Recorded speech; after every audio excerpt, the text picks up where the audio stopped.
Many people going through fertility treatment are desperate to feel normal again or to find joy in their lives like they once did. For those ready and wanting to put in that effort and are like, I need to find relief, there are, of course, things you can do, and there is no right way to cope. What's important is giving yourself room to feel whatever comes up. Welcome to the Egg Whisperer Show. I am so excited to have my dear friend Rachel Goldberg on with us today. Welcome, Rachel. Thank you so much for having me.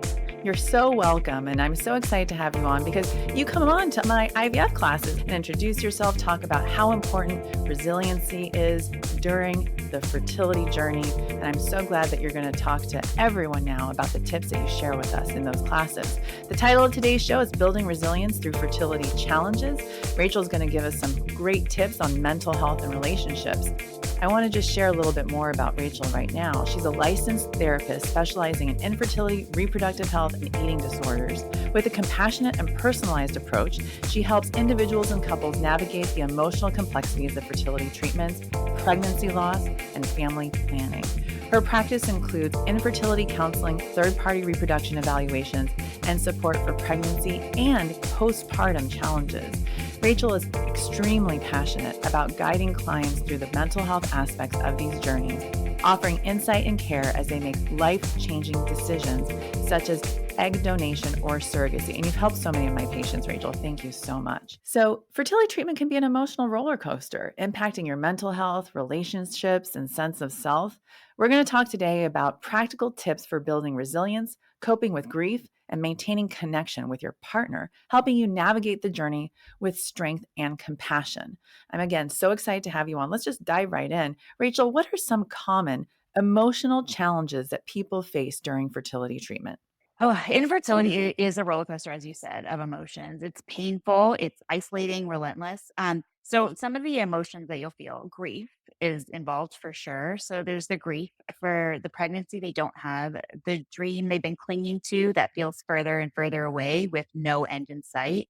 The loss of time, finances, hours spent at the doctors on the phone with the insurance company, loss of relationship satisfaction, and loss of their baby if there is a miscarriage.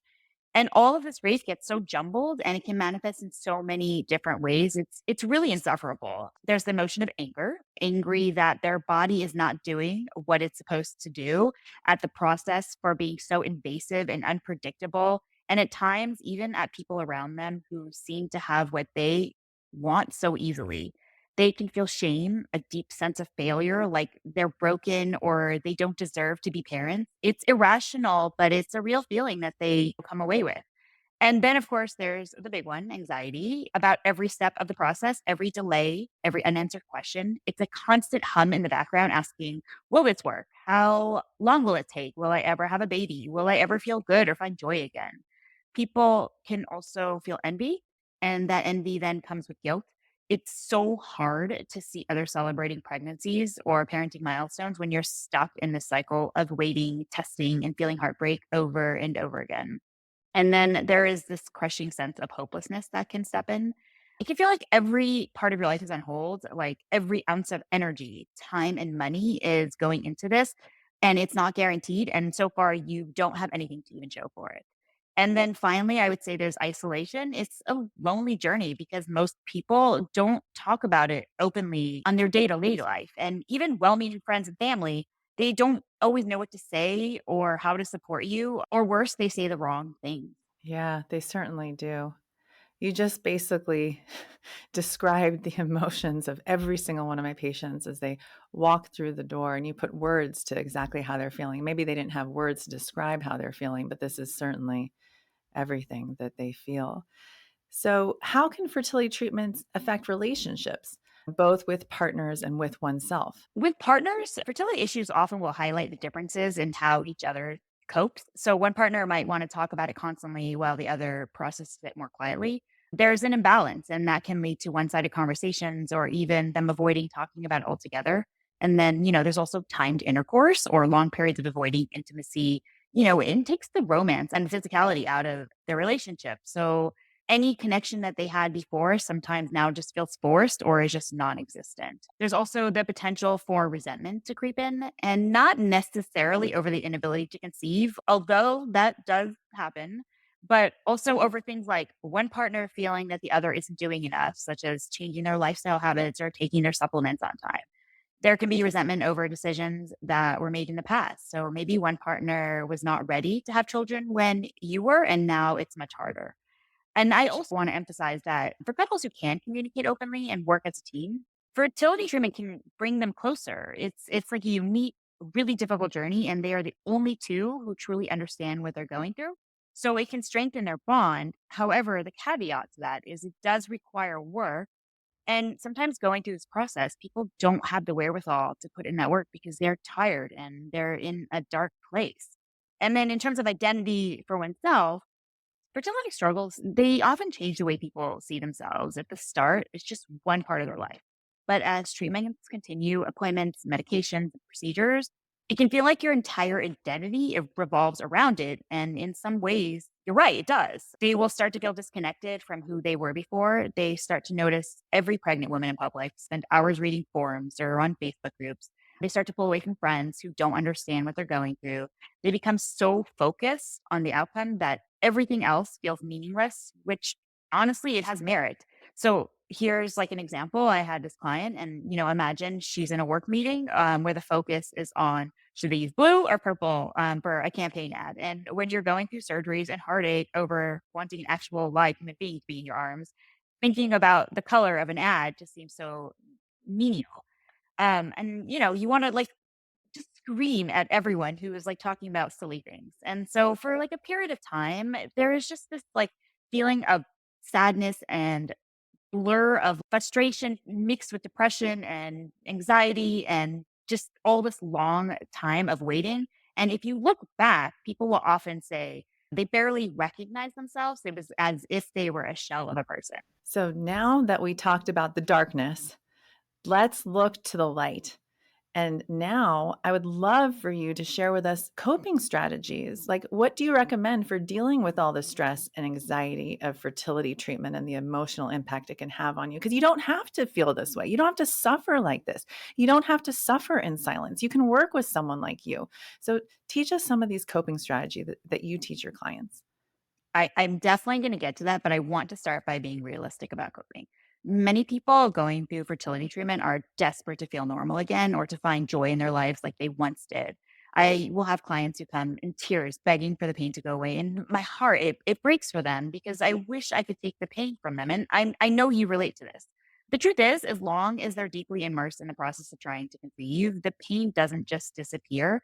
So the goal of coping isn't to erase the pain. It's about finding small moments of relief, periods of distraction, glimmers of gratitude for other parts of their life, and connection with people who care about them. So here's the thing with coping. It looks different for everyone. It requires effort, which can feel so unfair because you're already putting everything you have into this journey. And I often honestly will have people come in to me saying they want coping, but when we talk through strategies, they dismiss them or say they've already tried. I never blame them. Coping is hard, and sometimes staying in despair can feel easier or safer. And it might even be a way for them to punish themselves for what they see as a failure of theirs. But for those ready and wanting to put in that effort and are like, I need to find relief, there are, of course, things you can do. When everyone always talks about is finding some kind of stress relief. And it's going to look different for everyone. So you have to really experiment with them. And could be meditation, yoga, journaling, even something as simple as playing with your dog. Also a very big proponent of fitness and believe maintaining a fitness routine is an amazing way to reduce stress. It could be a word search, a crossword puzzle where their mind is engaged. Another strategy is to connect with others. So you can do this by joining a support group. It's really comforting to be surrounded by people who truly understand what you're going through. If there are online groups like Facebook and you're, going through that, just try to be mindful that they can also be extremely triggering and they can keep you focused on your infertility instead of allowing you space for relief. So just really check in on that if you're going to be on those and make sure that they are truly adding relief and not increasing stress. Also, I would say keep as much of your routine as possible. So when you're going through fertility treatment, it's easy to let everything else in your life fall by the wayside. Maybe find an outside activity, sign up for an art class, a cooking class, volunteer. You might and probably will dread going when the time comes, especially if you had a rough day, but you're almost guaranteed to feel better afterward, like a weight has been lifted. even if it's just for a little while. So, what I like to tell people is coping in a stressful time is kind of like exercise. So, think about all the times you don't feel like doing it, but once you're done, you feel better. And then during downtimes of your fertility treatments, give yourself permission to enjoy things you've been avoiding. So, have that deli sandwich, drink a glass of wine, move your body in a way you weren't allowing yourself out of fear. Yeah, drink the coffee. I promise you, coffee will not hurt your chances. Don't deprive yourself of the things that bring you joy. Find joy in every single day, every moment, and really prioritize your mental health. I have couples that come in and the husband will sit in front of me and say, I just tell her to relax and it's going to be fine. And I'm like, dude, like, that's not how it works. The only way it's going to be fine is if she gets pregnant and has a healthy baby. And I know that hole will stay in her heart and it will not be filled until I help her reach that goal. And until then, we just need to hug her heart. And then I tell him, my newest thing is I tell guys to kiss their wives' ovaries, and they look at me like I've lost my mind. And I learned this from an acupuncturist, and he tells his patients to do that. Kiss your own ovaries, where you kiss your fingers, and then you put the fingers on your ovaries. So I tell the husband, kiss your wife's ovaries and uterus. It's a good technique that it makes people. I would add though, if you're going to be doing that, don't also expect something. That's right. That's right. Yeah, that's right. Don't get too frisky after that. So, what about the grief or disappointment? Like, after someone's gone through a failed cycle or a miscarriage, what are some coping mechanisms for people that they can rely on? This is a tough one.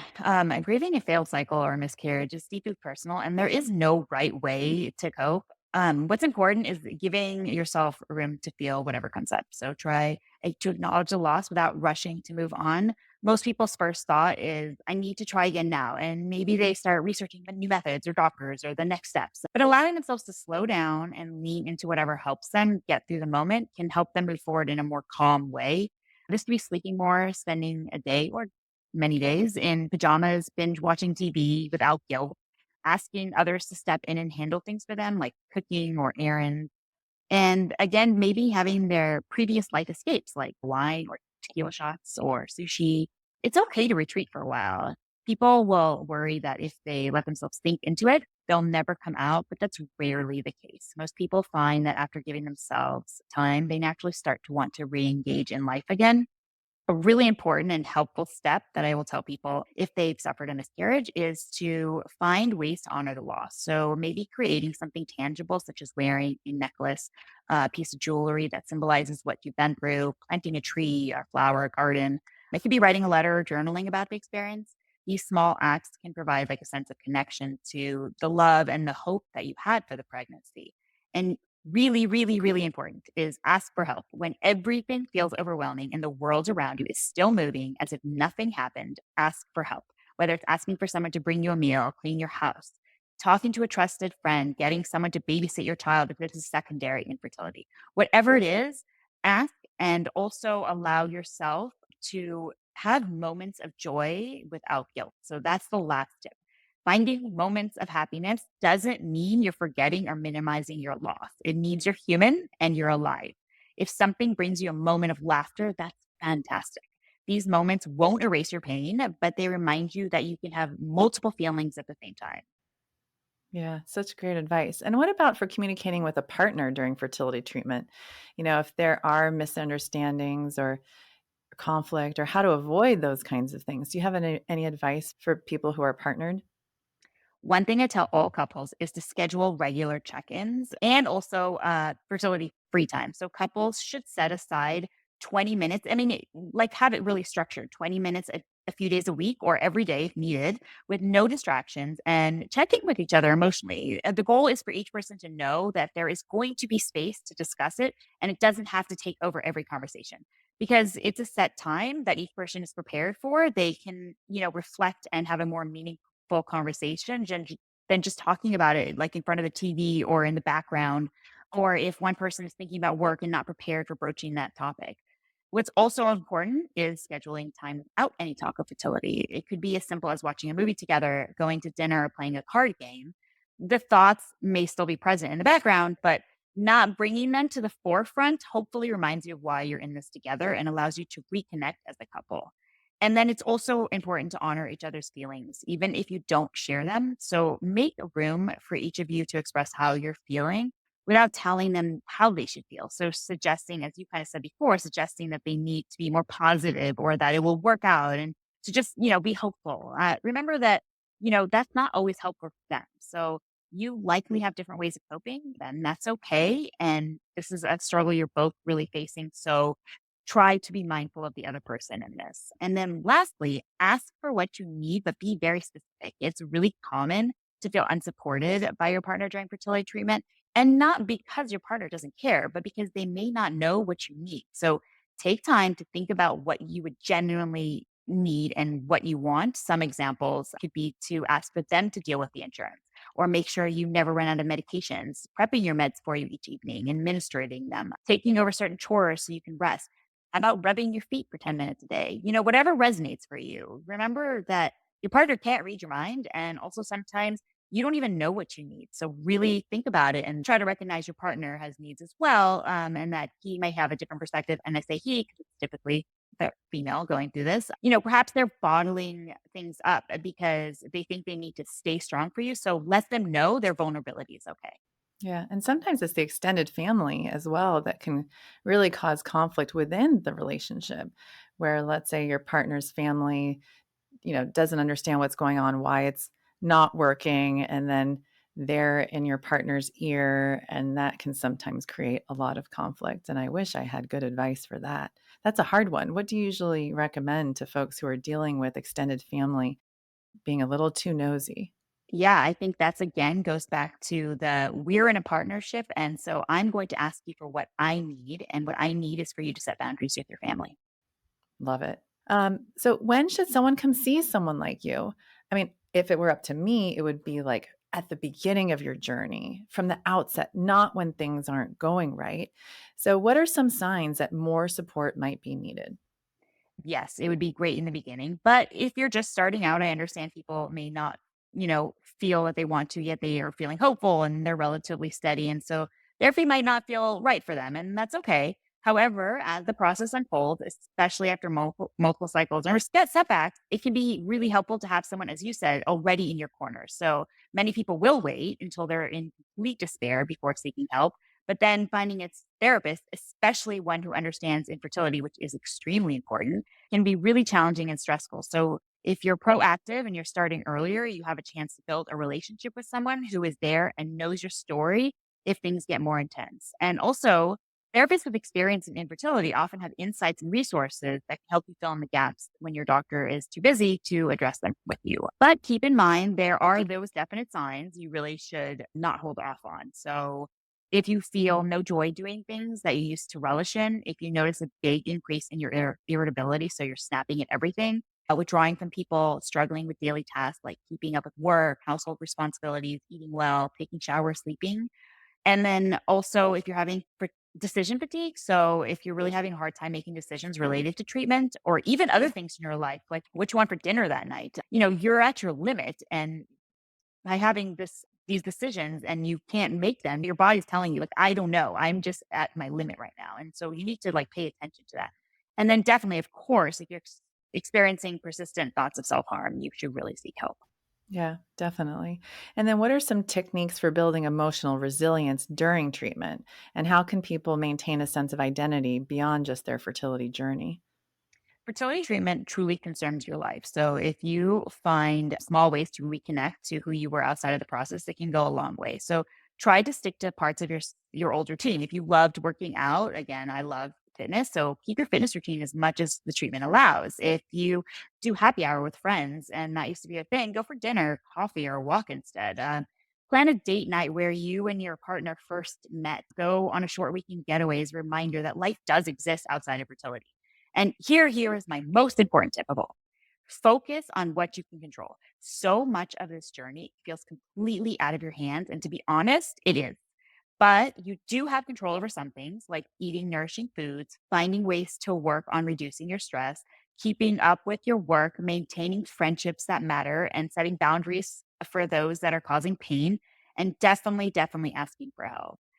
And again, it's also important to notice that you're struggling to maintain these things. Or if someone even brings this to your attention, getting support can get you to regain those things that, again, you have control over. I would also add that you also have control over the music you listen to. So, music is a big part of my life. We actually have a great sound system in my office. So, before patients get here, I get to choose what we listen to, which is EDM. If anyone knows me, they know that I love EDM. And then during the day, we play anxiety and stress relieving music all day long. And just, my patients just comment about how soothing the music is and how good they feel when they're sitting waiting in the waiting room. Or we try not to let patients wait very long, but they just really like the music. And I hope people can find music as another way of helping them emotionally Yeah, during and the and and to journey. back that up, think about all the times that you were, like, in your car just, had the music on because 'cause you're getting ready for something and you're dancing and you're feeling good, right? It does, it brings that, like, feel good energy. Absolutely. So Rachel, you are such a delight. I want everyone to see you. So can you tell us, where can people find you if they want to work with you? Yeah, super easy. RachelGoldbergTherapy.com is my website, and I post lots of blogs that, you might resonate with or find informational, so definitely check them out, and then I'm also on Instagram with the same handle, Rachel Goldberg Therapy. Awesome. Rachel, is there anything else you want to add today? I just wanna also thank you, Dr. Amy. You are so amazing. I hear great things because sometimes I see your patients, and I just wanna say the information you give people and everything is amazing. You are a unicorn in my mind, and so I appreciate you. Oh, thank you, Rachel, for saying that. Well, thank you for spending time with me today. I really appreciate it. I hope you'll come on again and we'll talk about something else that will change just one person's life. And that just makes this all so worth it. Thank you, Rachel.